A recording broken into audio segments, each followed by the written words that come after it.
Uy, te, naalala mo yung kinukwento ko sa yung lalaki? Kailan, te, yung kagabi? O yung isang araw? O yung last week? O yung last month naka-MU mo? Yung last week, baklang to. Si James. Ha? Your Honor, hindi ko na po alam. Hindi ko na po maalala. Oopsie. Charot lang, te. Yun ba yung ano? Yun ba yung nakilala mo sa Valorant? Hindi yun, te. Tinder. Si Mark naman yun, ayoko doon, red Nakausap mo flag. sa Discord. Wala na yun, hindi na kami nag-uusap, Sino? paasa siya. Yung kalaro mo sa ML. No, sis. Ah, yung ano, yung gwapong ano, yung basketball player. Naku, pas doon, te, may gawa na pala yun, gagawin pa akong Hindi kape. sino, te. Saan mo nakilala yan? Sa farm.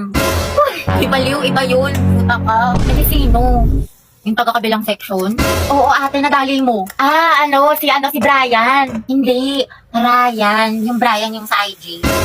I so anong meron? Anong chika? Kasi te, inihaya niya ako kumain sa labas. Sagot niya daw. Aba, dapat lang, te. Oo, hindi wala. At saka gusto niya, mag-arcade date daw kami. Like, brom, skirt.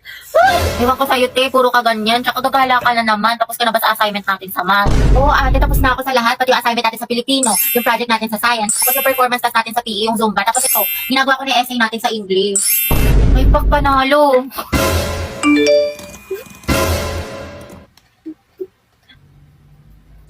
Oh, taray ni ate, talented, multitasker. Support kita dyan, te. With honors na sa school, with honors pa sa kalandian. Slay, sis!